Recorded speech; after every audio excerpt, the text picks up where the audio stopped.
Muy buenos días desde Bogotá, la capital colombiana, pero también pueden ser muy buenas tardes, dependiendo del lugar en el que ustedes se conecten.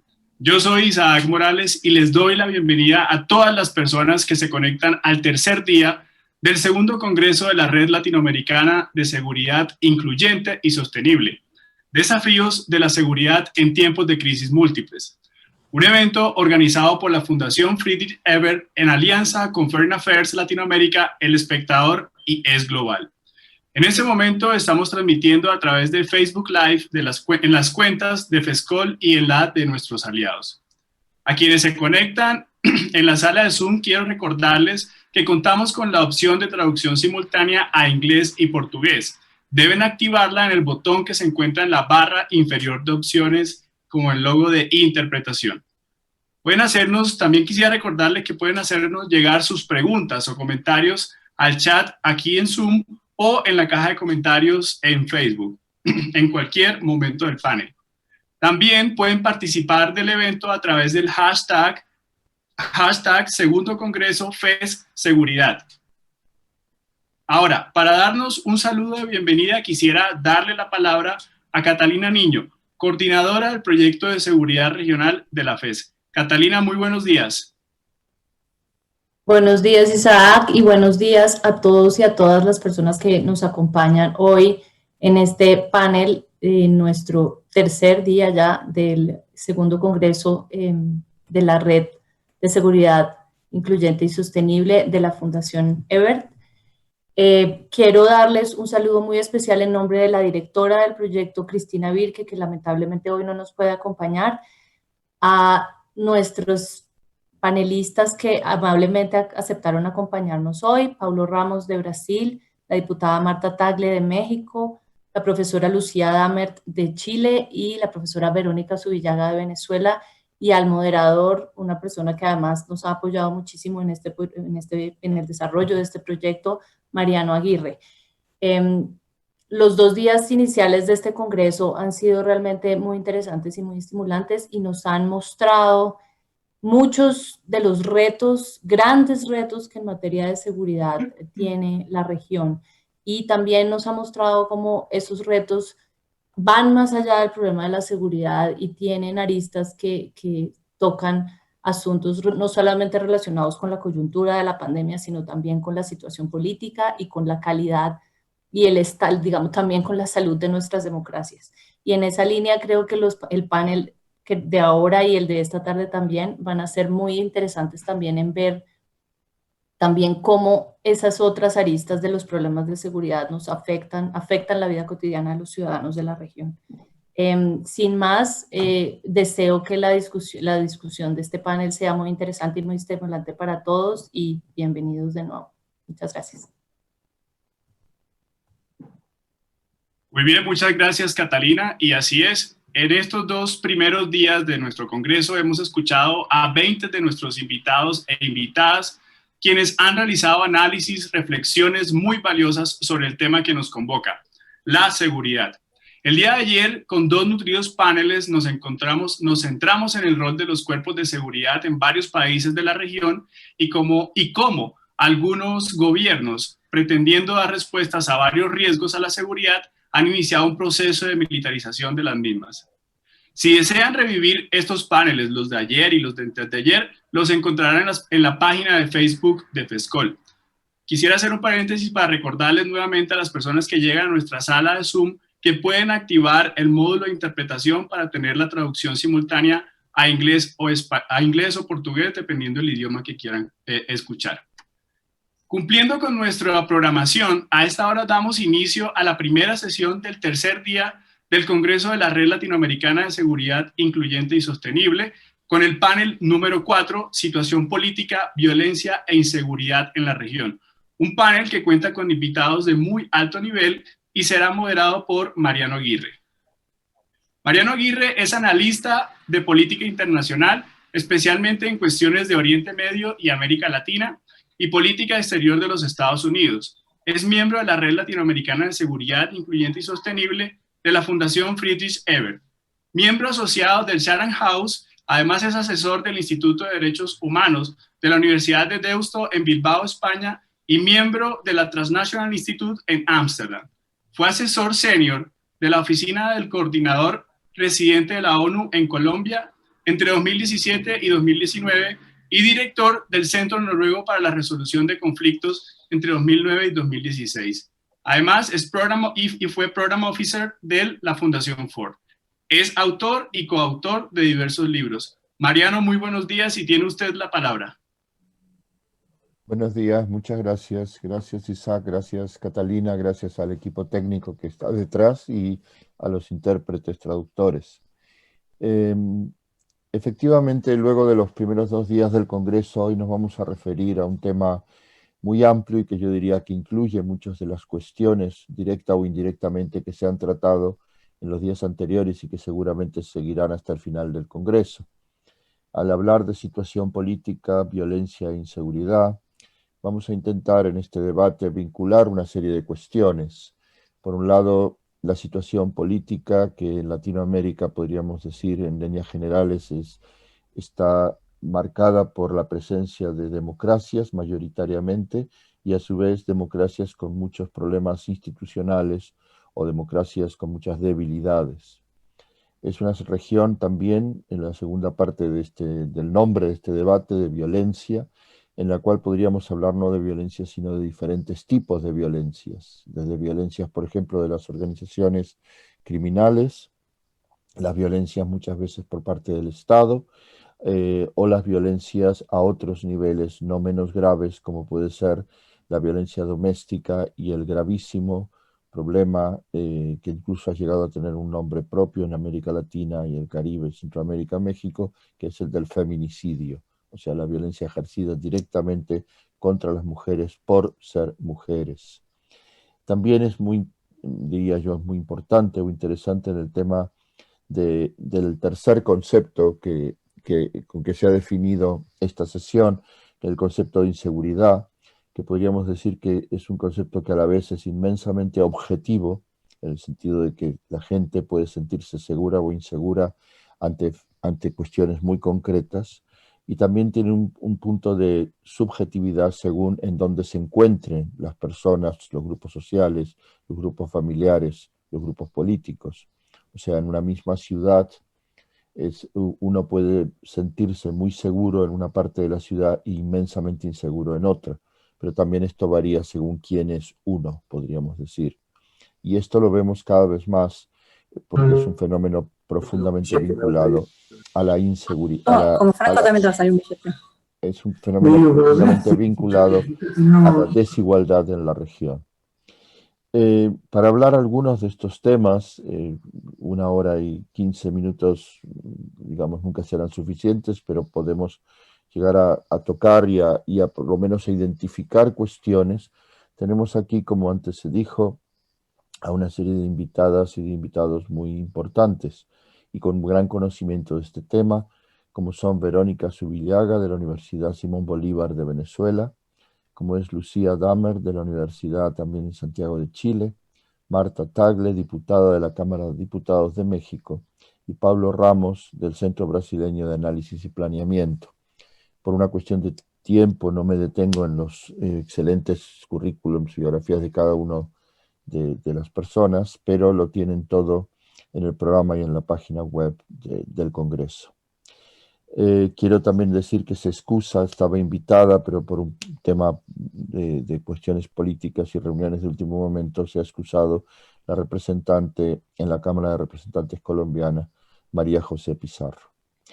Y sin más, sugiero que empecemos. Hemos acordado que inicialmente haremos una tras otra intervenciones de 5 minutos o 5 minutos y medio, como pidió Verónica, para hacer una entrada entre todos y todas las presentes en el debate, y luego a partir de ahí comenzamos a recibir preguntas que esperamos por parte de quienes nos están viendo y escuchando, bien preguntas entre nosotros o preguntas que yo les pueda plantear como moderador.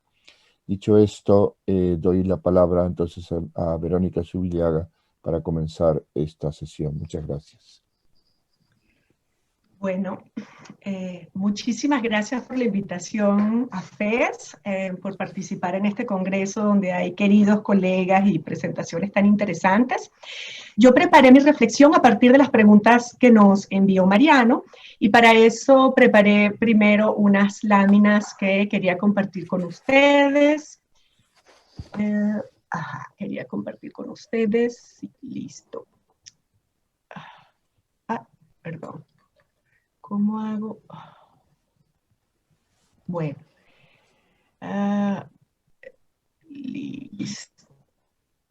Es que me está tapando. Sí, ya. Perfecto. Ahora sí. Ok, listo. Bien, entonces voy a hablarles particularmente de la situación en Venezuela y quería comenzar con el hecho de que hoy en día Venezuela llama la atención por lo que se ha denominado como la emergencia humanitaria compleja. De acuerdo al Programa Mundial de Alimentación, Venezuela representa la cuarta crisis alimentaria más importante del mundo. El 62% de la población tiene dificultades para acceder a una canasta alimentaria completa. El 65% de la población se halla en situación de pobreza. Esto quiere decir que estamos realmente muy mal preparados para asumir la emergencia sanitaria ocasionada por el COVID. Adicionalmente, recientemente en septiembre fue publicado el informe de la Misión Internacional de Determinación de Hechos, donde se dice que hay razones suficientes para pensar que en nuestro país se han cometido crímenes de lesa humanidad. Y de acuerdo a las cifras del gobierno, los delitos y las muertes violentas en Venezuela han disminuido. Entonces, ¿cómo podemos comprender esta situación de disminución de delitos y de muertes violentas en este contexto? Y entonces lo que les voy a presentar son 4 ideas principales muy breves para abrir la discusión posteriormente. La primera idea que quería presentarles es que ha habido una organización también de la violencia estatal. Como pueden ver en este gráfico, a partir del año 2015, que iniciaron los operativos militarizados conocidos como el Operativo de Liberación del Pueblo, que implicó invasiones masivas armadas a los barrios populares. Hay un incremento fundamental de la violencia letal policial. En el año 2016, imagínense ustedes que en Venezuela las fuerzas policiales mataron a más personas que en Brasil. Entonces, la lectura que podemos hacer es que si bien es cierto que hay una disminución de los delitos, la violencia letal policial ha persistido. Pero también se ha organizado. Fíjense, por ejemplo, las cifras de resistencia a la autoridad que reúnen los casos de muertes violentas perpetradas por la policía, que son elevadísimos.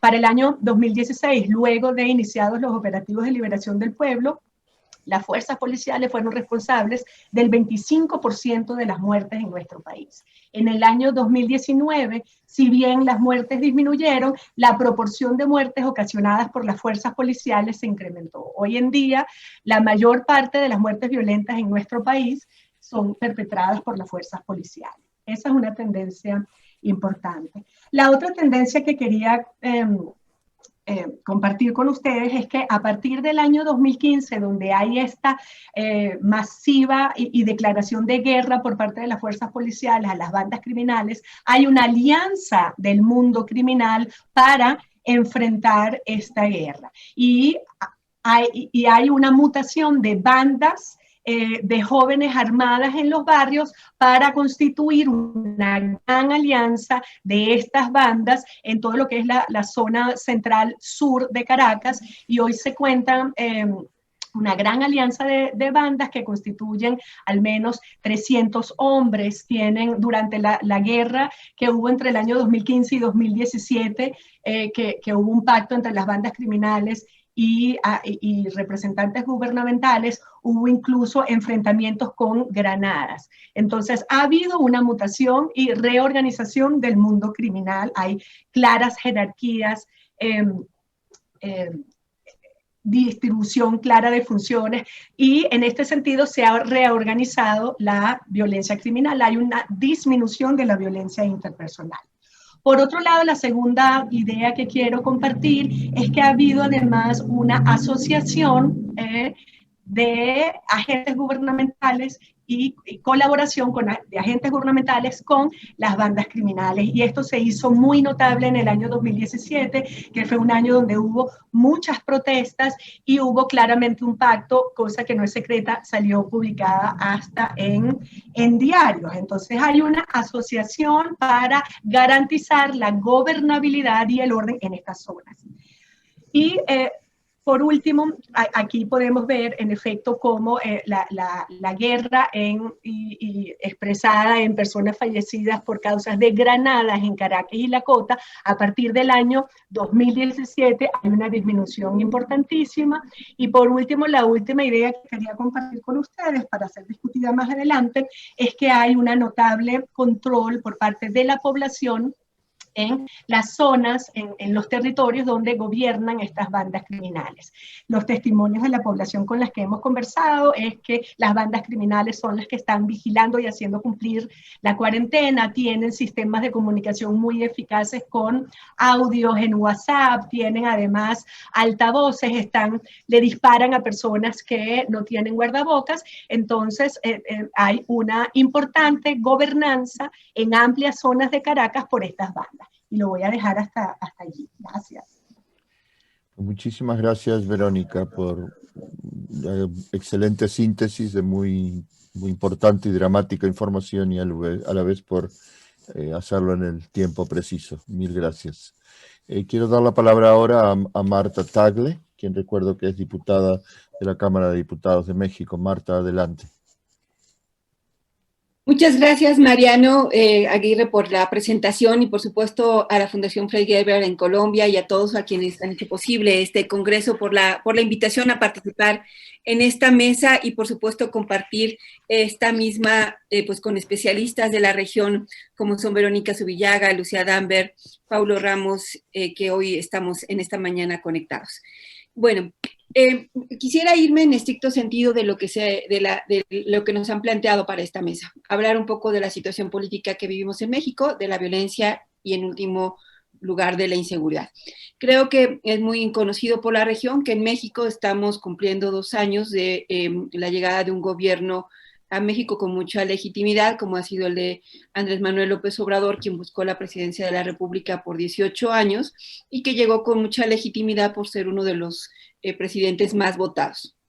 Que dentro de las situaciones de campaña, de las ofertas de campaña, en materia de la que tenemos en la mesa, pues tiene que ver justamente con atender uno de los problemas más importantes que había venido enfrentando nuestro país, dado que desde el 2007, que se inició una guerra contra el narcotráfico, llamada así por quienes la iniciaron, hemos venido viviendo en nuestro país un incremento muy importante de la violencia y de la inseguridad. Entonces, sin duda, uno de los principales mandatos con los que llega el presidente Andrés Manuel López Obrador es justamente atender este tema de la inseguridad que se vive en nuestro país, de la mano de una serie de impactos que ha tenido la violencia y la inseguridad. O sea, sin duda el hecho mismo de situaciones violentas ha sido una realidad dramática en nuestro país, pero además, de manera muy importante, el tema de las personas que han sido afectadas por esta violencia,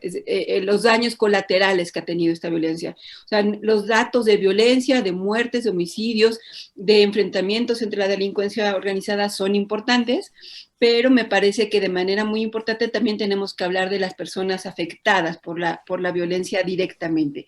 Y en ese sentido decirles que en nuestro país pues hemos sin duda llevado de la mano un gran problema en materia de desaparición forzada, ¿no? Estamos hablando de que justo incluso el movimiento por la paz y la justicia en México se reunió con el presidente cuando era presidente electo, antes de tomar posesión formalmente, pero ya había sido electo, para plantearle justamente lo que implicaba el gran problema de la desaparición forzada en nuestro país, porque tenemos miles de familias que buscan a personas desaparecidas por muchos años, ¿no? Y entre otras cosas, pues él se comprometió a una reparación del daño, a un proceso de justicia transicional, a justamente atender las solicitudes de las víctimas.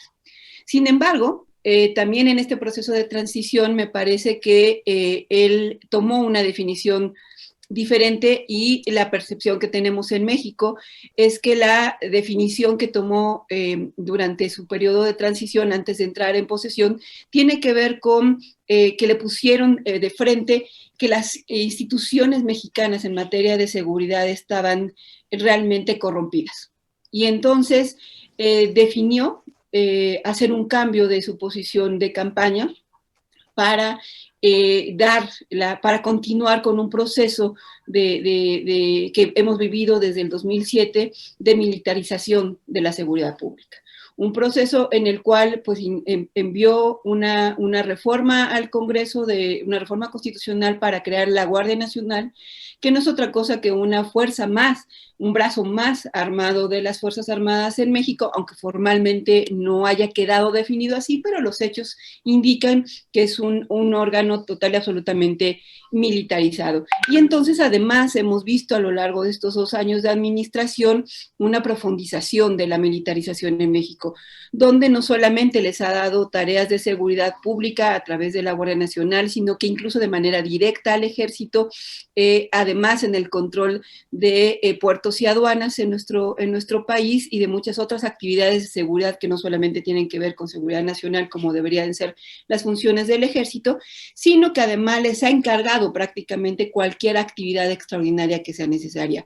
Y lo pongo con el contexto de la pandemia, o sea, que hace falta entregar útiles escolares, que hace falta entregar víveres, que hace falta entregar, todo se lo ha encargado al Ejército, ¿no? Por lo menos los medios han reportado 13 nuevas atribuciones, tareas o actividades que se le han dado a las Fuerzas Armadas en nuestro país, porque al final de cuentas en la mayor parte de la población gozan de cierta pues reconocimiento, porque son a los integrantes de las Fuerzas Armadas en situaciones de desastres naturales, son a los primeros que ves ayudando, etcétera. Pero si escuchamos a todas aquellas familias que han sido victimizadas, pues sin duda tenemos un enorme problema por ahí. Yo hasta acá dejaría mi primera intervención para hablar más en concreto de los temas de violencia y de inseguridad, pero ya se me ha acabado mi tiempo inicial, pero en las siguientes rondas hablaré más sobre el tema ya de cómo vivimos después de esto el tema de la violencia y inseguridad en México. Muchas gracias. Muchas gracias, Marta Tagle. Muy importante esta introducción y este caso concreto de México, igual que fue antes el caso Venezuela, con las diferencias del caso. Efectivamente volveremos luego sobre los temas que quedan pendientes en el curso del debate. Pasamos entonces ahora, doy la palabra a Lucía Dammert. Ella es profesora en la Universidad de Santiago de Chile y una especialista en temas precisamente de seguridad. Lucía, adelante. Gracias, Mariano, gracias a FESCOL por la invitación y además por organizar en estos momentos tan complejos un seminario tan interesante y tan vasto. Los que no puedan verlo, pueden verlo en YouTube, seguramente quedará ahí en este mundo de las nuevas redes, estas cosas se pueden ver muchas veces. No voy a reiterar lo que ha dicho Verónica y Marta, mis colegas de panel, entre paréntesis, nunca tan bienvenido paneles paritarios en este congreso, porque la situación de las violencias en América Latina están siendo cada día peores. Tú lo mencionaste inicialmente, no podemos dejar de decir hoy que el tema de la violencia contra las mujeres, las niñas y adolescentes está cada vez más fuerte. Hoy día es un día particularmente importante para reconocer la violencia contra las mujeres en el mundo y en especial en América Latina, en circunstancias donde la trata de mujeres ha aumentado, la violencia contra las mujeres dentro de sus hogares y en los espacios públicos ha aumentado también. Y es parte de un contexto donde en general en América Latina y en particular en Chile, del que voy a hablar brevemente, la violencia se ha convertido en la forma como resolvemos todo tipo de conflictos, desde conflictos interpersonales hasta conflictos políticos y sociales. Y me parece que la incapacidad que estamos teniendo como sociedades altamente egoístas, sociedades altamente individualistas, donde la gente, y lo ve el Latinobarómetro, ¿cierto? La gente no solamente desconfía del vecino masivamente, sino que hasta hace no mucho reconocía que una alternativa para la democracia tenía que ser buscada para asegurar la seguridad. Es un continente, digamos, donde está instalado un campo muy fértil para un aumento de la violencia letal y no letal, ¿no? Y en ese marco a mí me parece especialmente importante hablar de la violencia estructural. Si bien tenemos efectivamente violencia, narcotráfico, tenemos trata de personas, criminalidad común, mercado de armas, la violencia estructural es súper relevante porque además está también en algún sentido vinculada con la corrupción de instituciones y de regímenes, ¿cierto? Donde la tortura, donde la represión, donde los derechos de expresión están siendo hoy día limitados en América Latina, y no es solamente Nicaragua o Venezuela, sino efectivamente, digamos, hay un crecimiento de una mirada, yo creo que represiva y autoritaria, y que valdría la pena bien discutir, por ejemplo, el tema del COVID, cómo ha permitido aumentar el brazo represivo del Estado, ¿cierto? En países donde uno puede hoy día casi como que hasta ir al cine, pero sin embargo mantienen los toques de queda y los estados de excepción constitucional, que me parece que son temas que deberíamos de revisar. Pero más allá de eso, digamos, más allá de estos puntos generales, en el caso chileno me parece específicamente relevante conversar de lo que pasó el año pasado, en el marco del estallido social, un estallido social que va a seguir en América Latina, que no es un punto que sucedió y que va a morir, sino muy por el contrario, me parece que vamos a enfrentar, dadas las crisis económicas y dada la situación post-COVID, vamos a enfrentar enormes niveles de manifestaciones en los espacios públicos, y la política y sus crisis nos han llevado a que la respuesta al espacio, digamos, a la protesta social es una respuesta violenta, estructuralmente violenta, y acá quisiera mencionar tres elementos para una discusión posterior. Primero, las policías latinoamericanas son violentas y han estado acostumbrados a tratar a todo aquello que era considerado personal o grupos subalternos con violencia. Llamémoslos en muchos países hoy día las minorías étnicas, las minorías sexuales, la gente pobre, que en muchos países son las grandes mayorías, ¿cierto? Los estudiantes, la gente que protesta.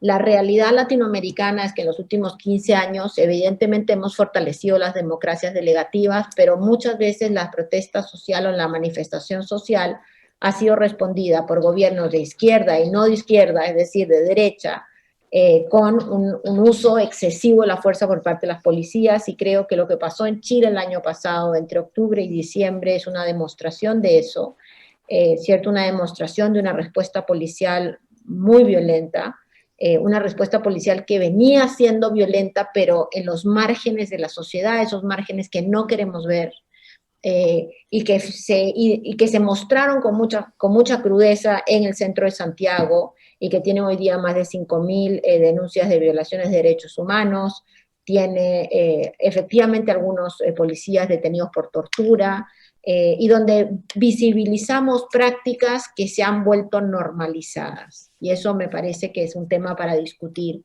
¿Por qué es normal que en América Latina cuando a una mujer la detienen, la desnuden?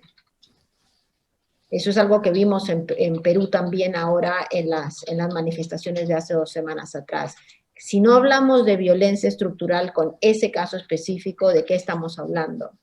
Y creo que una de las cosas que deberíamos de revisar con mucho cuidado es cómo la violencia se encadena, y cómo estas violencias estructurales, lo que vimos en el marco del trabajo policial en Chile, que ha quedado, como ustedes bien saben, y no me quedan más que un minuto, pero que ha quedado con gente con uso excesivo de gases lacrimógenos, agua con químicos y disparo de balines. Pero también lo que vimos en Perú hace un par de semanas, donde más que balines pasa algo que entiendo también está pasando en Venezuela, y es que ponen estas canicas de vidrio las policías y las disparan, generando enorme. De hecho, en Perú hay 2 fallecidos, ¿cierto?, que fueron golpeados por este tipo de, no sé si llamarlo armamento, pero este tipo de forma de violencia. Entonces, lo que me parece interesante es cómo el aparato estatal hoy día, lejos de ser un aparato que desencadena la violencia, la está encadenando. y lejos de ser un aparato que disminuya el escalado de la violencia, la está multiplicando. Entonces, en América Latina no solo tenemos hoy un COVID que se desarrolla exponencialmente en algunos lugares, sino también una violencia que se desarrolla exponencialmente. Y a mí me parece especialmente preocupante la incapacidad que hay desde el mundo político, prácticamente en toda la región, pero en algunos países con más complejidad, para identificar este rol y tratar de generar una discusión que no sea una discusión militarista, de más castigos, de más violencia, sino que sea un rol distinto, donde las fuerzas de seguridad efectivamente tengan músculo para hacer su tarea, pero puedan también desarrollar mecanismos específicamente en el marco de las protestas y las marchas, de no escalamiento, sino más bien de desescalamiento de la violencia. Eso, gracias. Muchas gracias, Lucía, por esta reflexión que nos vale tanto para el conjunto del continente como también específicamente para el caso, el duro caso chileno, Perú. También hoy estamos viendo justamente una serie de problemas muy graves en Guatemala y cómo será, y cómo está siendo y cómo será la respuesta del Estado. Doy paso ahora a la última presentación de esta primera ronda por parte de Paulo Ramos, del Centro Brasileño de Análisis y Planeamiento. Paulo va a hablar en portugués, por lo tanto sugiero quien quiera escucharlo en español o en inglés, que en la parte de abajo de la pantalla, a la derecha, donde dice los canales en los idiomas, pasen por favor al canal que más les corresponda. Muchas gracias. Adelante, Paulo. Bom dia, boa tarde. Buenos días, buenas tardes a todos. Mi nombre es Mariano, agradezco mucho la invitación de FES Colombia y de FES Brasil. Para mí este es un momento muy especial, el hecho de poder discutir sobre temas de seguridad pública con personas, colegas y compañeros de los países de América Latina, porque muchas veces el problema de la violencia generalmente repercute, que esos problemas que repercuten fuera de Brasil no son de los países que están alrededor de nosotros, los países con los que somos vecinos. Muchas veces hay problemas que repercuten en Europa o en Estados Unidos que terminan repercutiendo más en Brasil que los problemas que están aquí al lado. Entonces, para mí es un momento muy especial el hecho de poder compartir nuestras experiencias acá y poder escucharlos también.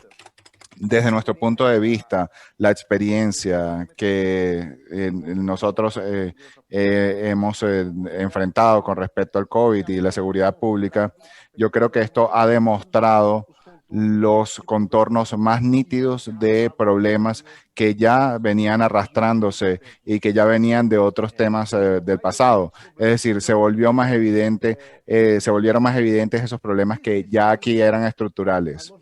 Existe también la novedad, obviamente, alrededor de un problema más grave de hecho, que es por lo menos el match entre políticas de seguridad pública, la asociación de la política de seguridad pública y las políticas del terreno sanitario. Esa coincidencia entre esas dos políticas tiene muchas experiencias malas, principalmente en las comunidades periféricas, en las favelas, en las comunidades de Río de Janeiro, y más que en los barrios de la ciudad, que son los que tienen más recursos materiales. Ese sería un primer aspecto, las diferencias entre uno y otro. La experiencia de la pandemia también volvió más nítido cuál es el papel del Estado en el protagonismo de la producción de la violencia. Los números nos dijeron durante esta pandemia que durante los primeros meses de la pandemia, que incluso a pesar de que los casos criminales disminuyó, la violencia policial aumentó. Y esto hace que haya un escenario bastante grave y termina iniciando un problema que era estructural, pero que con la pandemia pues creció. Y sobre todo sabiendo que en la relación con el crimen en Brasil, específicamente los grandes centros urbanos y principalmente en Río, en Sao Paulo, las organizaciones criminales, más específicamente el PCC, vienen ganando poder a lo largo y ancho del territorio nacional. Ellos tienen un poder, sí, de producción de crímenes, pero también tienen el poder de regular la violencia O sea, es una forma de producir crímenes conjuntamente con la producción de regulación de violencia a través de pactos y de la monopolización de las actividades económicas criminalizadas por el Estado. Pero existe la seguridad de que tanto los eventos relacionados con la pandemia del COVID-19 y la ampliación de la acción estatal dentro de sus aparatos de represión, ¿quiénes son los que sufren más con esos dos lados de la moneda? Los que más sufren son la población negra y parda, que es lo que nosotros llamamos la población negra, porque ya no hablamos acá de afrodescendientes en Brasil, sino que hablamos de población negra, teniendo en cuenta que las personas se autodeclaran bien sea como negros o como morenos en los censos. Y este conflicto ha movilizado más la atención pública y la atención política y científica en Brasil en lo que respecta a la seguridad pública. Estos problemas, los vínculos de estos problemas se han caracterizado en Brasil tanto por los medios de comunicación como por los movimientos sociales, que son un actor que no podemos desestimar en Brasil. Este problema se ha conocido como el genocidio negro en Brasil. Muchas veces uno supone que ese estado de excepción es el estado que va a determinar la provocación de este escenario. Sin embargo, me gustaría también traer a colación un elemento que no es otro que el carácter colonial, es decir, la razón colonial que moviliza estas políticas, que moviliza las políticas de seguridad pública y principalmente todas las políticas que están conectadas con el aparato represivo del Estado. El aparato represivo del Estado se moviliza por una razón de origen colonial y es por esto que se busca contener sistemáticamente a poblaciones que son mixtas en el interior o que son vistas, perdón, como enemigos internos dentro de las relaciones con Brasil. A veces era un enemigo interno del tipo político, el comunista, y en otros momentos simplemente eran los esclavizados, los excluidos socialmente, pero de hecho, desde el periodo colonial hasta este momento, ese elemento de enemigo interno se ve como un sujeto peligroso, como un sujeto criminal, como aquellos que no importa lo que hagan, no importa su clase social, no me importa dónde viva, si ellos son negros, son criminales y son dañinos. Y ellos son los enemigos internos. Para finalizar y hablar de la pesadilla que es muy continua y es esa pesadilla que vivimos hoy en Brasil, que es el gobierno de Jair Bolsonaro. Ese presidente vino a coronar, desgraciadamente, un proceso que viene arrastrándose desde la dictadura militar y es un problema que el proceso de democratización no logró revertir, que es el proceso de ampliación de poder político formal e informal de los militares. Que, por un lado, a pesar de que Brasil vio un proceso de crecimiento de las milicias en su país, comenzando por Río de Janeiro. Y vean bien esto, milicia es diferente a lo que se conoce el PCC, el crimen organizado. La milicia es una extensión del poder militar y es enemigo del crimen organizado. Pero los milicianos también son criminales. Entonces, las milicias, ese poder paramilitar creció desde el punto de vista informal. Es decir, ese poder práctico creció desde el punto de vista de la legitimidad política y desde el punto de vista de política institucional, hasta el punto de elegir a un presidente de la República. Y esto se aplica, y es verdad, en este momento, los días que estamos viviendo, hasta las elecciones municipales del domingo, todos estos días van a ser determinantes para poder desarrollar los procesos que vienen. Y yo creo que Jair Bolsonaro está perdiendo el poder, está perdiendo legitimidad, pero el proceso político que lo sustentó tal vez no esté tan débil Más que una idea de un populista, Jair Bolsonaro se configura como un representante de los poderes represivos legítimamente electos.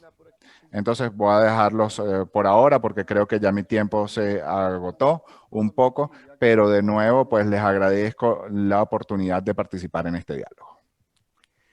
Muchas gracias, Pablo, por su presentación, introduciendo este tema muy serio de las identidades, el tema especialmente de la relación entre las milicias, el crimen organizado, la diferencia entre milicia y crimen organizado, esta idea del enemigo interno y llevarnos a lo que es también esa herencia colonial que muchas veces queda olvidada, pero que está presente, se ha ido transformando, pero sigue estando presente en el continente.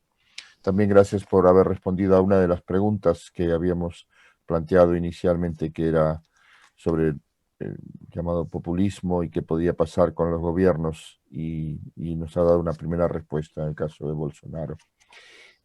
Tengo ya aquí preguntas que están llegando y creo que es interesante que vayamos empezando a responderlas. Tenemos una primera pregunta dirigida a Lucía Damer, que dice: ¿cómo recuperar, Lucía, los lazos solidarios al interior de la comunidad para combatir la violencia estructural? Y mientras Lucía va pensando la respuesta, le planteo ya a Verónica para que ella conteste a continuación. Nos preguntan aquí, Verónica, ¿la criminalidad de la cual hablaste es criminalidad común o es crimen internacional organizado? La misma persona a quien puedo identificar, Ruth Yamin, que también es miembro de la red de seguridad de FESCOL, pregunta también a Lucía, o sea, Lucía, podrías vincular la pregunta anterior y esta. Dice Lucía, ¿podrías profundizar sobre esa interesante idea de que todos los conflictos se resuelven por medio de la violencia?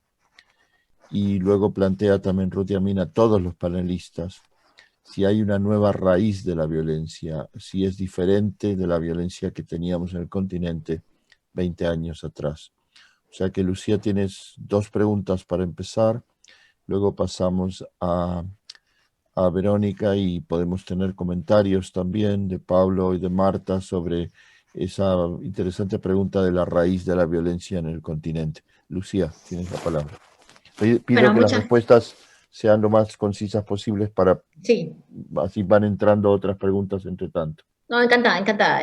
Gracias por las preguntas a todos los que pues hayan incluido preguntas y los que la están pensando. Este es un tema estructural fundamental, especialmente gracias a Ruth por tu pregunta.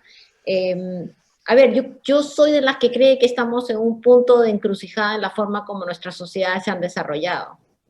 Y esa encrucijada va en dos niveles. Una, o efectivamente fortalecemos nuestras capacidades democráticas, nuestros sistemas democráticos, o efectivamente vamos hacia sistemas cada día más aristocráticos, donde, digamos, con una democracia delegativa, donde la gente vota y todo, pero donde las decisiones de poder, de poder económico, político, siguen concentradas cada vez en menos manos, cada vez en una élite más sólida, que no permite, digamos, una construcción de una conversación, un debate, un diálogo, y que va a terminar usando las policías y no los militares para callar a todos los otros.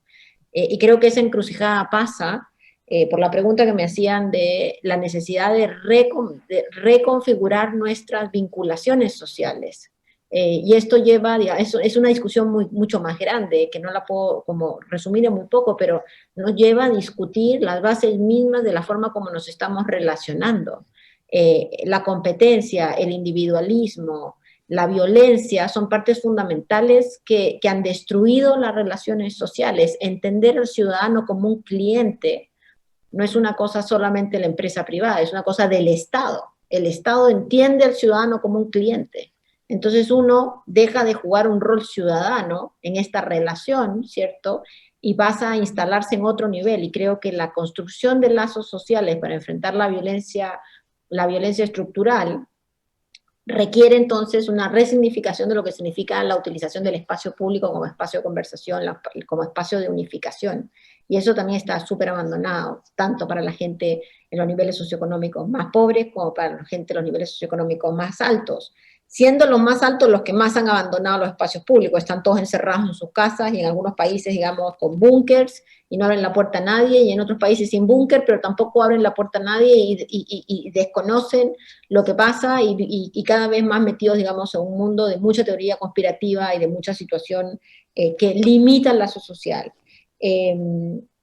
Yo estoy convencida que hay un problema estructurante en que no tenemos capacidad para resolver los conflictos de forma no violenta, que tiene que ver con esta parte más estructural de cómo nuestras sociedades se están vinculando, ¿cierto? También tiene que ver con una frustración de algunos grupos que por décadas han sido maltratados, que por décadas han sido discriminados, que por décadas han sido, digamos, víctimas de la violencia policial, en fin, y que no ven otro camino para hacer su voz sentir. Yo creo que uno de los grandes desafíos para América Latina después de la primavera o los estallidos sociales que hemos visto es que no quede la sensación que solo por la violencia se logra convencer a la política de hacer cambios, ¿cierto? Porque si esa es la sensación que nos va a quedar, tenemos un futuro bastante complejo.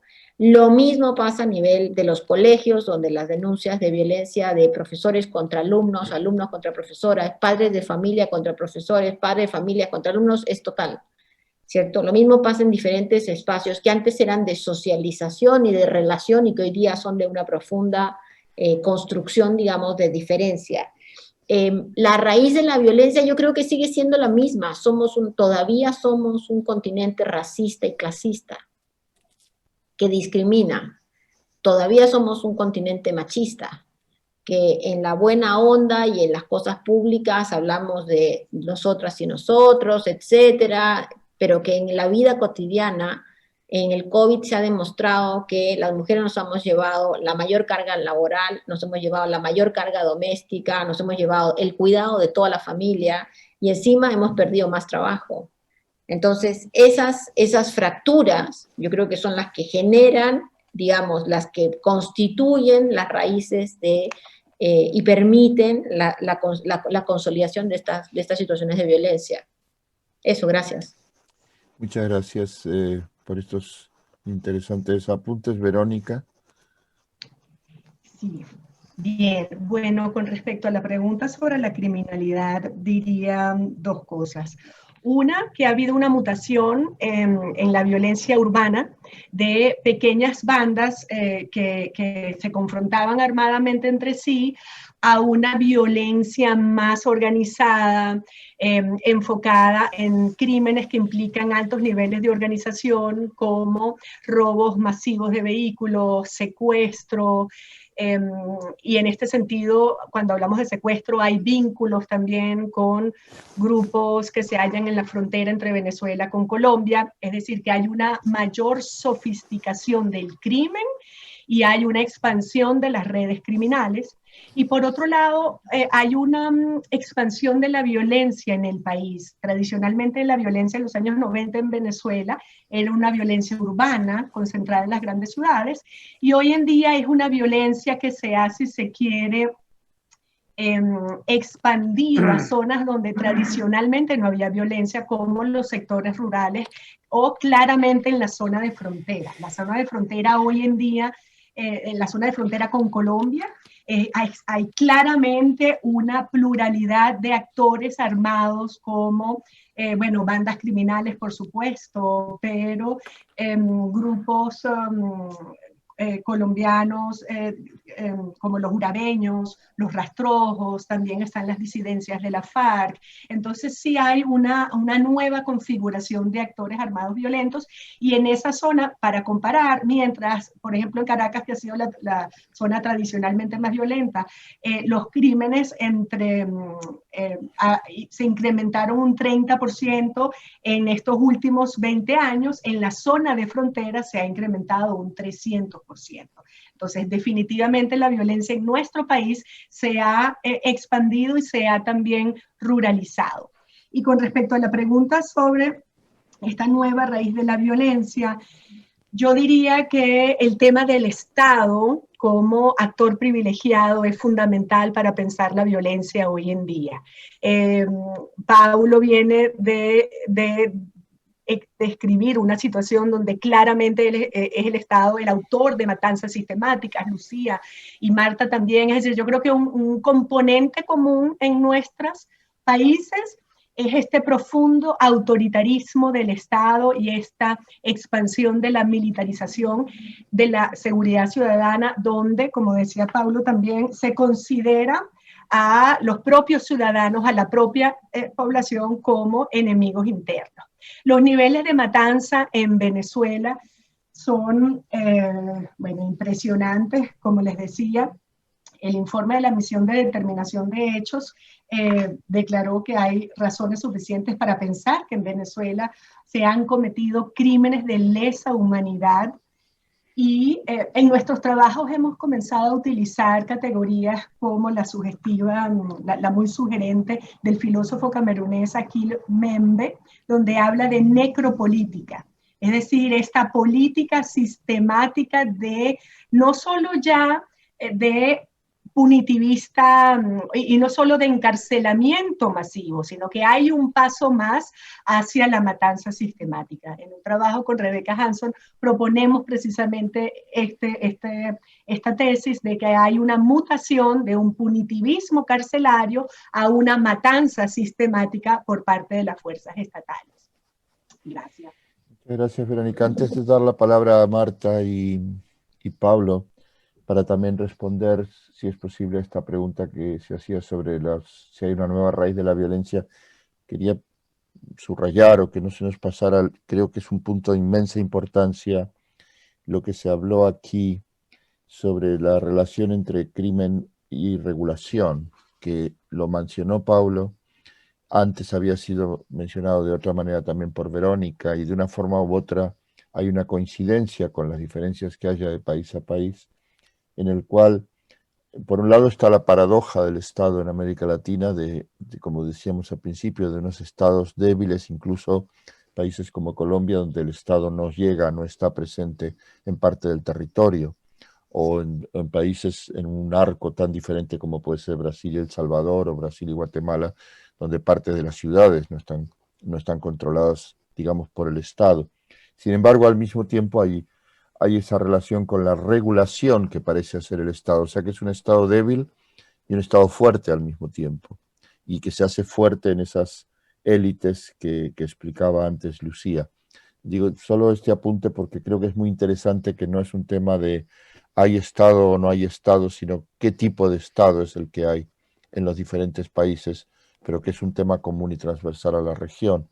Entonces la palabra a Marta, por si Marta puedes hacer un comentario a las raíces de la violencia, y quizás usando el caso mexicano. ¿Han cambiado estas raíces en los últimos 20 años? ¿Son las mismas? Sí, bueno, creo que me parece muy importante que también debemos hablar de las violencias. Aunque sin duda hay una violencia generalizada, que es de la que más se habla, de la que más se nota, que como les decía, desde el 2007 se ha visto incrementada en nuestro país a consecuencia de esta llamada guerra contra el narcotráfico. Me parece importante señalar que hay muchas otras violencias y que parte del problema de justamente no atender y entender en su dimensión el problema que vive México, es que se quiere atender con una sola visión o una sola apuesta los problemas de las violencias que se viven en México.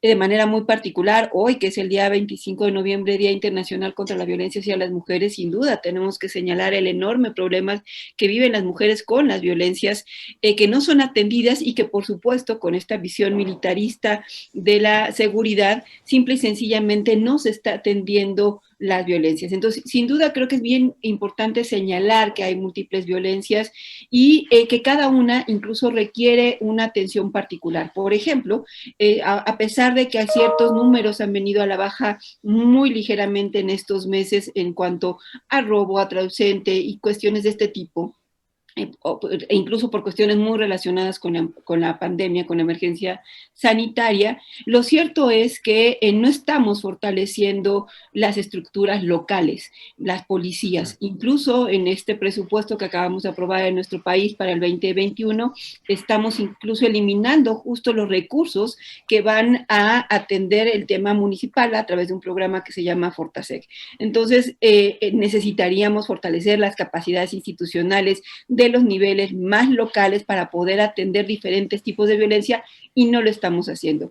Y sobre todo en relación a lo que comentaba Verónica Zubillaga por el tema del Estado, en nuestro país, por ejemplo, se está fortaleciendo cada vez más la figura del presidente y uno creería que con eso se tienen mayores capacidades para atender la violencia o podría venderse la idea de que con eso se tienen mayores capacidades para atender los problemas de la violencia. Se están concentrando presupuestos, recursos, facultades, fortaleciendo nuevamente el presidencialismo en nuestro país, pero me parece que al hacer esto también estamos desarticulando instituciones del Estado que tienen la responsabilidad institucional de atender las diferentes violencias que se viven en nuestro país.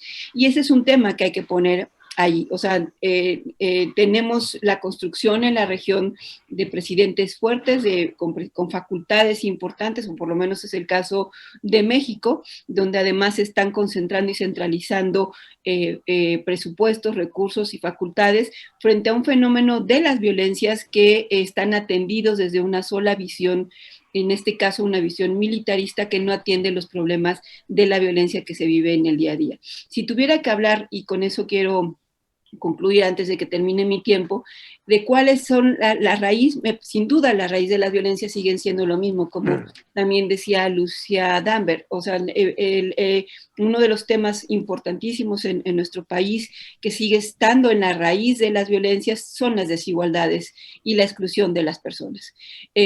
¿Por qué? Porque si vemos, por ejemplo, el caso concreto que les ponía de las violencias contra las mujeres, sin duda toda la desigualdad que hay entre mujeres y hombres, las brechas que hay en ocupación, están en la base de la violencia que se vive contra las mujeres y, por supuesto, la violencia machista, esta visión de la estructura del poder donde siguen siendo los hombres los que toman decisiones. Pero en conclusión me gustaría insistir en que es muy importante hablar de las diferentes violencias que estamos viviendo y de los instrumentos que requeriríamos que el Estado fortaleciera para justamente atender en su justa dimensión las violencias que se están viviendo en nuestra región y particularmente en México.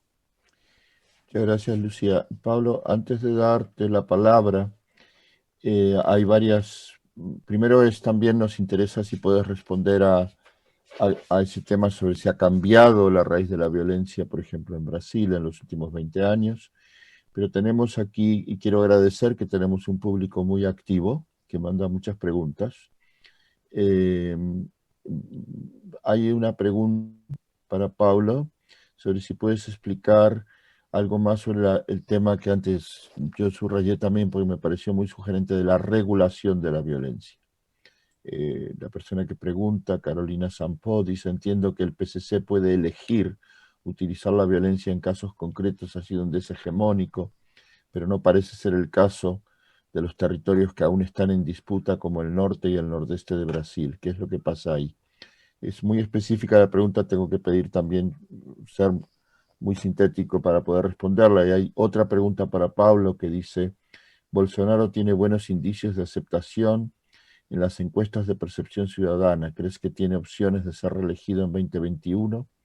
Y es la pregunta que todos nos hacemos: ¿cómo se entiende que goce de tanta aceptación? Sé que esto es un libro para poder responderlo, pero uno o dos apuntes creo que nos pueden ayudar. Te paso la palabra. Adelante. Muito obrigado, Mariano.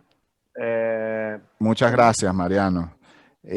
Mira, es muy difícil responder la pregunta de si Bolsonaro va a ser reelecto en 2022, pero yo no apartaría la hipótesis de que él, sin ser reelecto, y por eso es que tenemos que luchar contra eso. Nosotros tenemos a nuestro favor la incapacidad expresa de este señor de gerenciar cualquier institución y liderar cualquier proceso político, más cuando existe un proceso de conjunción de fuerzas institucionales que lo sustentan, como los medios, como el Poder Judicial y como la política institucional y como los militares. Entonces, yo creo que es posible, sí, es posible que él sea reelecto. Con respecto a la expansión, es importante decir que el PCC, el primer comando de la capital, es un grupo criminal, es una organización criminal que comenzó en Sao Paulo y fue expandiéndose a lo largo de los años y a lo largo del país. En ese proceso de expansión hay muchos conflictos, con toda seguridad. Hay muchos conflictos, hay muchas masacres, son procesos barbáricos que no nos corresponde describir acá. Pero una vez que se establecen, ellos crean un monopolio y ese monopolio es responsable de controlar las actividades criminales. Y esas actividades criminales pierden mucho cuando la violencia se aplica como forma de gestión y de resolución de conflictos. Entonces, en nombre del desempeño de los buenos resultados de sus negocios, pues ellos se abstienen de producir asesinatos y ese tipo de violencia. En ese sentido es que yo hablo de que esa organización criminal monopoliza la gestión del crimen y de la violencia a través del ejercicio de ese monopolio. Ahora, las raíces más profundas de la violencia en los últimos 20 años, bueno, en los últimos 20 años que comienzan en 2000, Brasil pasó por un proceso de ampliación de la democracia. Por primera vez un trabajador fue electo, por primera vez una mujer fue electa. Solo que en estos 20 años, y bueno, yo soy un hombre de izquierda, siempre trabajé en el gobierno de Lula, soy muy afín de los trabajadores, además de toda mi vida académica. Ahora, en este periodo, nosotros experimentamos un pico de encarcelamientos. Hablamos de encarcelamiento masivo, de encarcelamiento en masa en ese periodo. La población carcelaria se multiplicó muchas veces y también se aumentó y se experimentó un pico de asesinatos. En 2000 el número de homicidios estaba más o menos en el orden de 45,000 homicidios por año. En 2010 pasamos a más de 50,000 homicidios por año. En 2018, más de 60,000 homicidios por año. El proceso de ampliación de los derechos políticos, el proceso y les recuerdo que ese aumento se viene acompañando desde 1980. En 1980 eran 25,000 homicidios por año. En 1990 eran 40,000 homicidios por año y eso fue aumentando exponencialmente. O sea, la democracia y la inclusión social en Brasil convivieron con un aumento del encarcelamiento masivo y un aumento en el número de homicidios. Y eso es gravísimo. Entonces, aquellos que como yo pensaban que el proceso de reducción de pobreza, de reducción de las desigualdades y el fin de la dictadura militar iba a ser sinónimo del fin de la represión estatal, del fin de la violencia, nosotros pues que quedamos frustrados porque nos equivocamos y necesitamos entender entonces que desgraciadamente nosotros no podemos superar esa razón colonial que moviliza a las instituciones de represión mucho, que tanto se han recordado aquí en el concepto de Achille Mbembe, de la negropolítica, que es fundamental para nosotros entender el otro caribeño, a Pros Fanon, que todos nosotros conocemos, y de allí la razón colonial de las instituciones de represión que actúan en los territorios negros y pobres de Brasil con el fin de producir muertes en masa y respetar los derechos, todos aquellos derechos que nosotros conquistamos durante 20, 30 años de democratización en Brasil, fueron combatidos por las instituciones de represión de Brasil. Todo aquello que nosotros hicimos bien en términos de inclusión social, las instituciones de represión como la policía, la prisión y la justicia actuaron para revertir, para extraer una madre que puede hacer que su hijo pues, vaya a la escuela, que tiene un uniforme, que logra llegar a la universidad, tiene miedo de que ese sujeto, de que su hijo encuentre en su camino el problema de la policía. Porque son 10, 20 años de inversión en educación que te los pueden tumbar por una confusión, por una exageración, por una bala perdida de la policía militar, entre comillas. Y aquí uno ve que en Brasil muchos hombres, y recientemente esa razón colonial ganó forma privada. Ellos no están solamente en el aparato estatal, también se manifiesta en las instrucciones que se ejercen en la seguridad privada.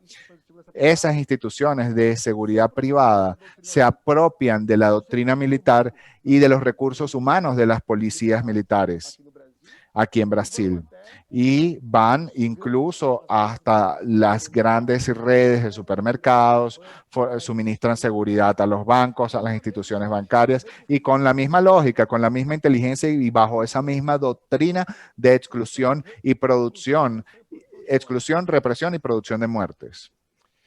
Muchas gracias, Pablo. Tenemos que seguir siendo breves porque nuestro público es muy demandante y tenemos varias preguntas por delante y se nos cortará el tiempo. Quiero también señalar, creo que es de inmenso interés lo que se está explicando aquí sobre el tema, lo que tú llamas la razón colonial, el tema racismo, y me permito, no sé si es un concepto apropiado, pero hablar de que creo que también en la región hay como un racismo contra los pobres. Esa descripción que hacía Lucía Damer antes de los ricos viviendo cada vez más encerrados, con una mayor distancia, se da en otros países también, por ejemplo se da en los Estados Unidos crecientemente, y creo que es un fenómeno muy importante desde la política y la sociología para analizarlo, en la medida en que cómo pueden tener como la fantasía de aislarse es creciente en este punto, y las ciudades latinoamericanas son un gran ejemplo de eso. Tengo aquí una pregunta, se nos pregunta en varios países de América Latina, es sobre las protestas sociales antes del 15 de marzo, luego comenzó la pandemia, muchas personas perdieron el empleo, al amparo de normas legales dictadas por élites gubernamentales, se produjeron problemas, por supuesto, de agravamiento de problemas de salud. ¿Qué clase de reacción, estoy resumiendo la pregunta porque es muy larga, qué clase de reacción se puede esperar de una ciudadanía que ve transformadas sus condiciones de existencia y unas autoridades que han venido soportando la protesta social frente a gobiernos incapaces que se han visto comprometidos en actos de corrupción? Me gustaría vincular esta pregunta con otra más, que se quiere académica. Se pregunta cómo puede explicarse la contradicción del poder estatal con la distinción que hace Michael Mann de poder despótico versus poder infraestructural. Se me ocurre, quizás, Lucía, puedo lanzarte estas preguntas cruzadas y puedes contestarlas también brevemente. Muchas gracias.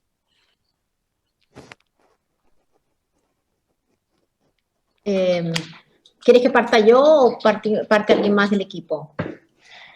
Tú empiezas sin ir muy largo y después vamos, porque tengo más preguntas, así que vamos dando opiniones sobre este tema y voy introduciendo las preguntas. Sí, no, a ver, yo creo que esto que tú mencionabas, el miedo a los pobres se llama porofobia, y es parte fundante del modelo de desarrollo que tenemos. Este es un modelo de desarrollo que lo que hace es criminaliza aquello que debería de no ser criminalizado en muchos casos, y ha significado y ha permitido avanzar con un Estado bastante represivo, ¿cierto? Porque en el fondo yo creo que uno de los principales problemas de las políticas de seguridad, acá hay una discusión que ustedes lo vieron el primer día, pero me parece bien relevante, cuando en América Latina empezamos a hablar de la importancia de la prevención del delito, ¿cierto? Y la importancia de incluir otro tipo de problemas, porque los problemas de las raíces del problema de un desarrollo de una carrera criminal son problemas sociales y no problemas necesariamente criminales, nos las llevamos literal, y lo que hicimos fue poner a la policía a cargo de temas sociales, y lo que hicimos fue traer temas sociales como, por ejemplo, no sé, el embarazo adolescente, por ejemplo, el consumo de drogas, por ejemplo, el abandono escolar, la falta de espacio público. En vez de fortalecerlo en sus propias áreas, lo llevamos a la policía. Y la seguridad es un tema que divide, no es un tema que unifica. Y cuando uno habla de prevención del delito, siempre somos nosotros contra otros. Y esos otros, cuando los llamamos criminales, justificamos entonces la respuesta policial violenta. Y por eso es que en América Latina entramos a decir que los que protestan son criminales. Por eso es que se genera esta narrativa de que el que protesta, ya sea que es narcoterrorista o esta idea fugaz que hay en América Latina, que no sé, son miembros del Foro de Sao Paulo, que quieren desestabilizar la región. Porque al nombrar al otro como criminal, entonces justificamos la violencia estructural. ¿Cierto? Entonces, este otro, que ya no es una persona que vive en condiciones de vulnerabilidad, sino es un aprovechador de las tierras, es un invasor. Yo creo que tenemos que revisar la nomenclatura y la simbología que utilizamos para hablar de nosotros, ¿no es cierto? Entonces, creo que parte importante de lo que se plantea es justamente esto, que estamos en una sociedad que utiliza cada vez más la violencia para controlar a los otros. Y lamentablemente, o mejor dicho, en esta época ya no se utiliza la idea del enemigo interno, llamémoslo el ideológicamente distinto, sino que hoy día el enemigo interno es el que rotulamos como criminal. Y nuestras sociedades tienen, y eso tenemos que hacernos cargo también, porque yo no tengo la solución, pero puedo identificar que nuestras sociedades tienen, y nosotros tenemos un pequeño dictador en la cabeza, que cada vez que escuchamos que había una violación o que había un robo, decimos pena de muerte, más castigos, sabiendo que no sirven. En el marco de un debate político que también lo hace eco de esto, pero nos lleva por un camino donde esta aporofobia que tú mencionabas, ¿cierto? Con el clasismo, el racismo, al final se disfraza. Entonces nos consideramos sociedades, es muy interesante, acá en Chile, por ejemplo, por muchos años la comparación fue Finlandia, Dinamarca, Noruega, estamos hacia allá, pero en realidad muchas de estas cosas estructurantes de nuestra sociedad se invisibilizaron como, pues, porque había crimen, porque eran criminales, porque eran narcotraficantes, ¿cierto? Y creo que ese es un tema que nos tenemos que hacer cargo en América Latina. Invertimos en luchar contra las drogas 1000 veces más de lo que invertimos por enfrentar los problemas de consumo problemático en los sectores populares, sabiendo que esos jóvenes angustiados, con dificultades, abandonados, con problemas de salud mental, etcétera, terminan en lo que bien Paulo describió, la matanza de los grupos organizados criminales, ¿cierto? Terminan siendo, digamos, el proletariado de la organización criminal. Entonces creo que vale la pena discutir estos temas sin duda. Muchas gracias. Quiero transmitir también aquí, una persona nos escribe diciendo excelente panel, felicitaciones a todos los expositores. Como no sé si lo están leyendo, pero quiero transmitirlo. Hay una pregunta para todos, le voy a pedir a Verónica si puede responder inicialmente, aunque otros hagan comentarios. Dice, ¿qué medidas contribuirían a reducir el incremento de esta violencia detectada, esta violencia que estamos discutiendo, o violencias? Es una pregunta muy amplia. Yo te pediría a Verónica, en un esfuerzo, si puedes darnos una o dos sugerencias en concreto sobre Venezuela, en la medida que tal como tú explicaste, hay diferentes niveles de violencia, es diferente la situación venezolana, por ejemplo, de la de Chile, o incluso la de Brasil, pero al mismo tiempo en esa situación que desde fuera en Venezuela vemos como prácticamente como de caos o de colapso, ¿hay algunas medidas que se puedan tomar o que tú sugieres que se podrían tomar en el corto y medio plazo?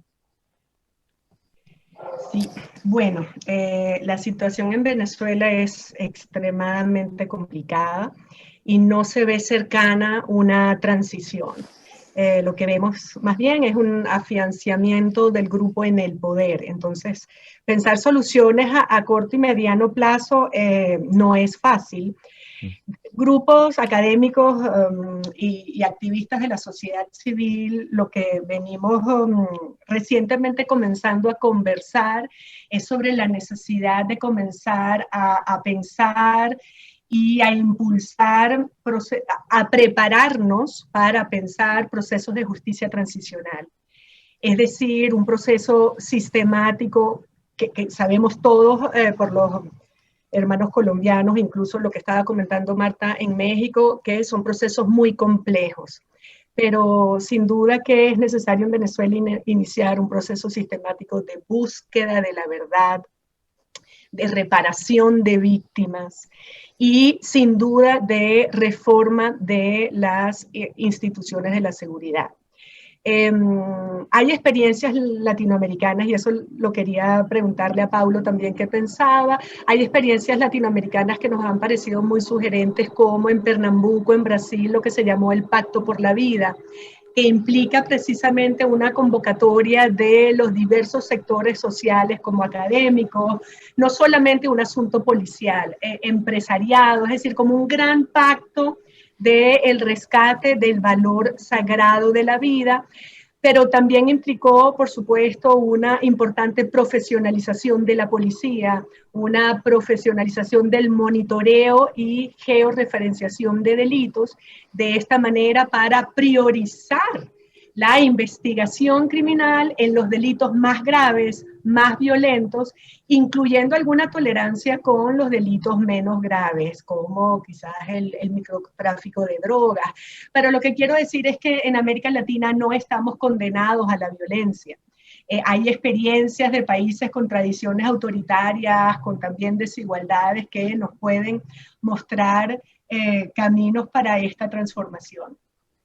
Y un comentario que quería hacer que me parecía como muy sugerente de la discusión que veníamos haciendo sobre el racismo y el clasismo, es quizás la experiencia venezolana muestra como la perversión también de un proyecto que implicó la inclusión de las mayorías, que implicó al inicio una esperanza. El presidente Chávez no pertenece a las élites tradicionales. Incluso el presidente Maduro se presenta a sí mismo como el presidente obrero. Y sin embargo estamos presenciando en este periodo post-Chávez una arremetida de las fuerzas policiales y militares contra la población. Entonces quería invitar la experiencia venezolana para sí, complejizar la conversación en el sentido de que hay esta profunda huella autoritaria que nos lleva entonces a mirar a la disidencia como enemigo, ¿no? Entonces, y sin duda con la persistencia de las desigualdades. Es decir, tuvimos una década sin duda donde gracias al incremento del valor de las materias primas hubo unas políticas redistributivas muy importantes. En Venezuela hubo un aumento del consumo importantísimo.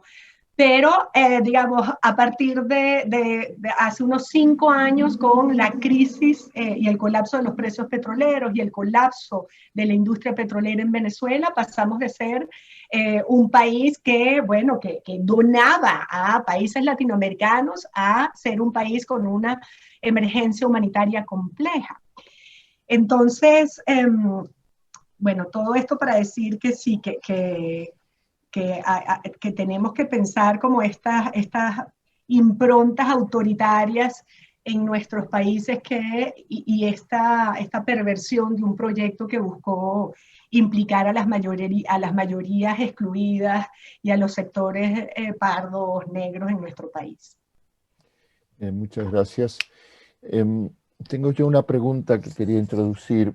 Todos, en los casos que se han mencionado aquí, y otros que no mencionamos pero conocemos en la región, vemos que hay una presencia en mayor o menor medida según los países, pero de crimen organizado, de milicias. Y hay una pregunta, en mi caso ha surgido por trabajos fuera de la región de América Latina, por ejemplo en Oriente Medio, que ha sido si hay un momento en que se puede, se debe, se podría llegar a algún tipo de diálogo político, vamos a llamarle,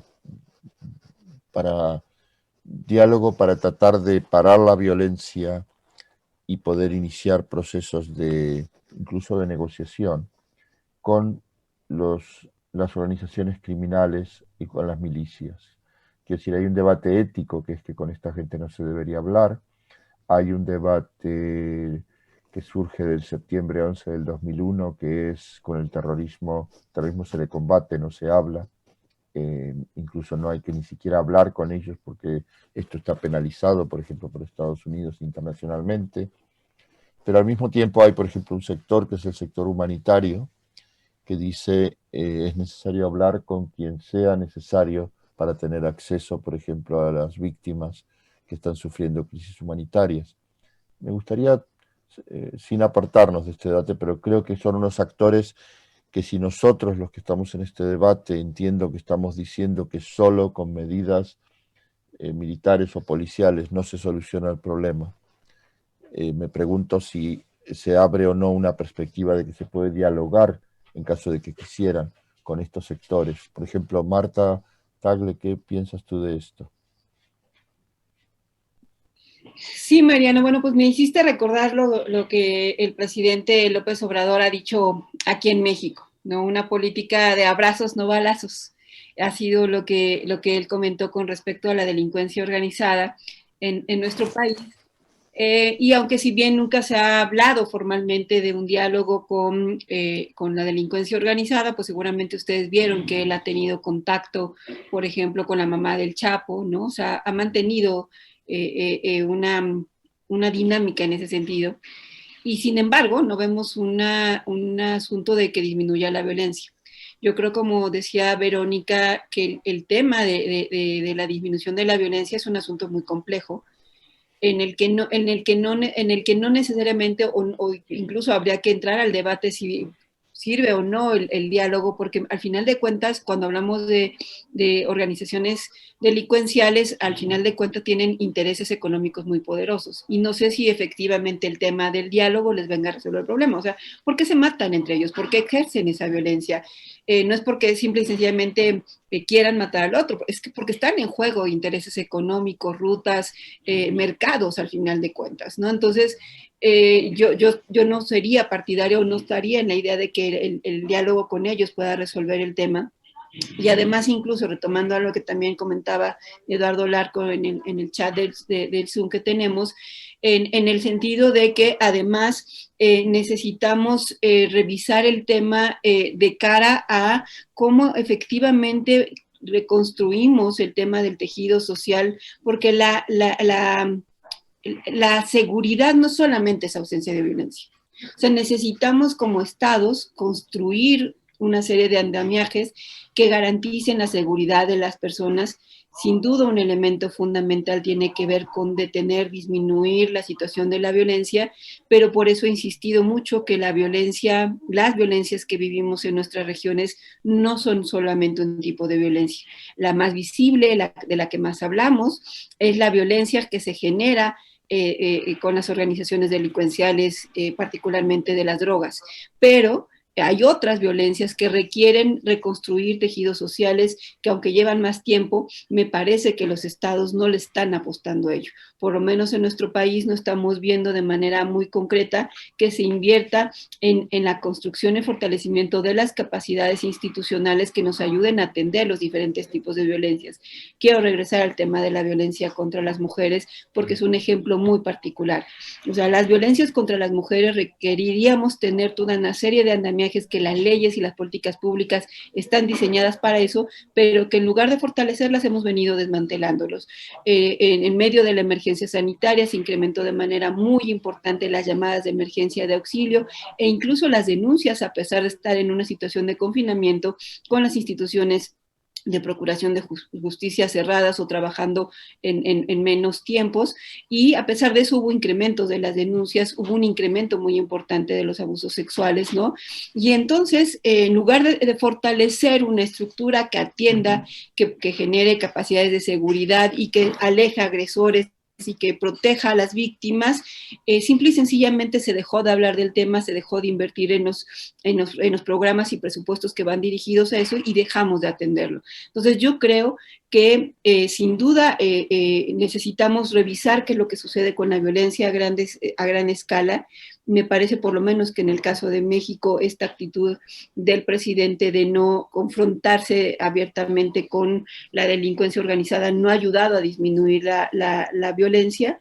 Y además tenemos sin duda que trabajar en las capacidades del Estado para atender las otras violencias, pensando que nuevamente en que la violencia con resolver la violencia no garantizamos seguridad y necesitamos construir muchas condiciones para garantizar seguridad a los habitantes, porque al final de cuentas la principal función del Estado es justamente garantizar seguridad a sus habitantes, y entonces tenemos que ver el tema de la seguridad en una parte multifactorial, compleja, pero que para eso somos Estado. Requiere del involucramiento no solamente de una sola persona, sino de las instituciones del Estado, que en lugar de fortalecerse se han visto debilitadas en países de la región.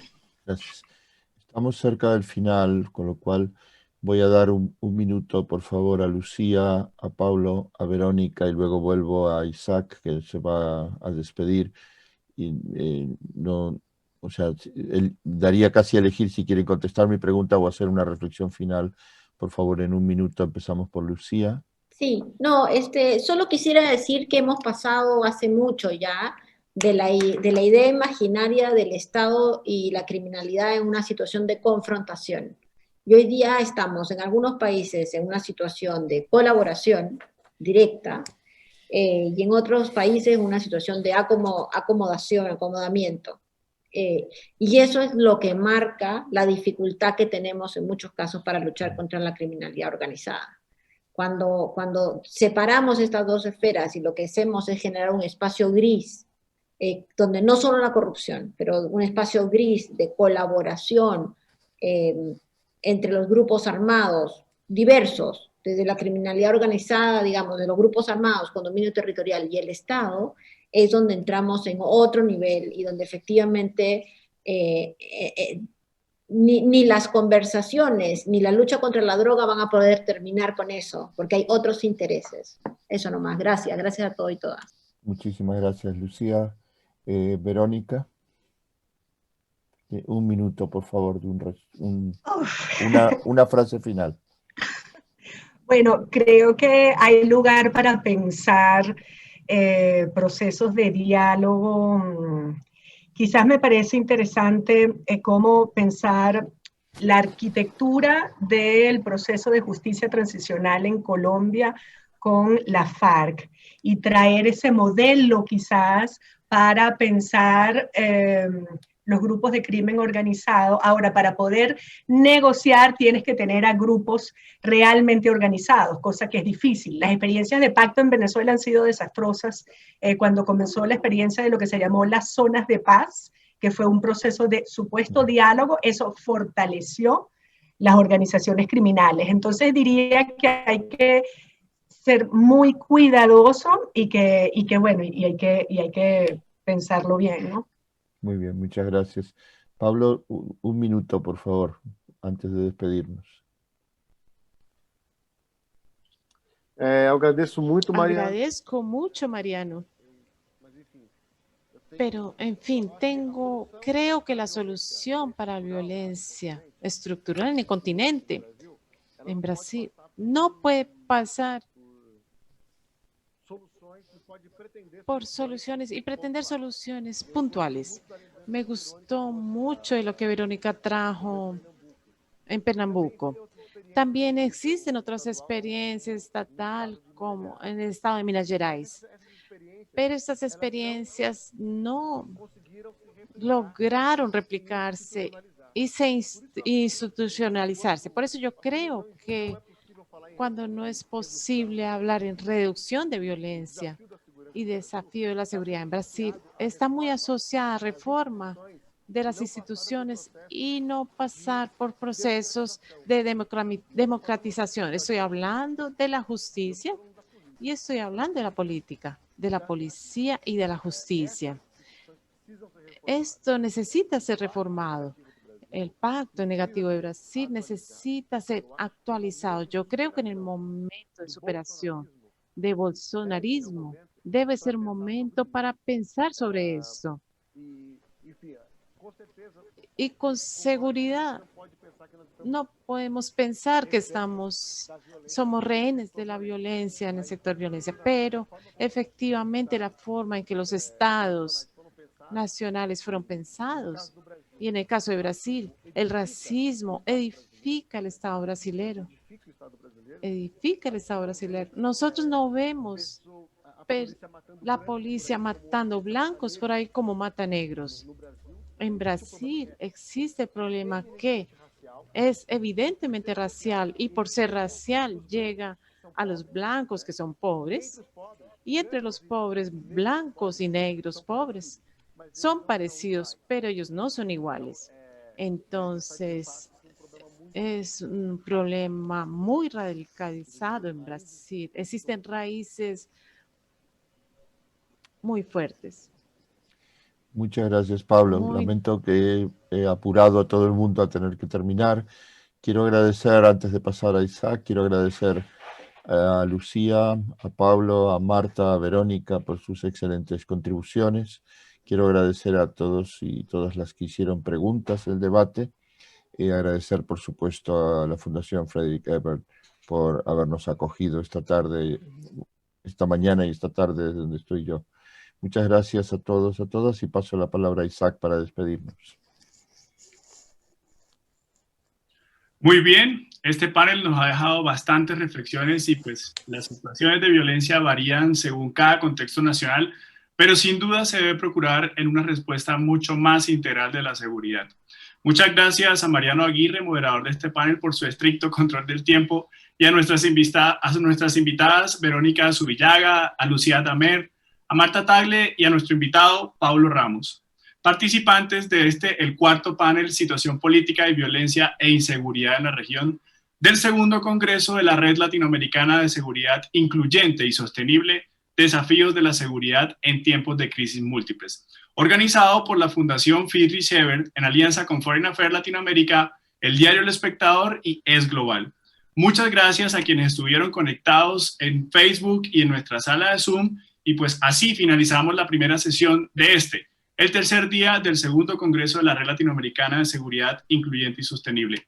Nos vemos más tarde con el panel 5, Crimen Organizado y Violencia en América Latina. Mil gracias.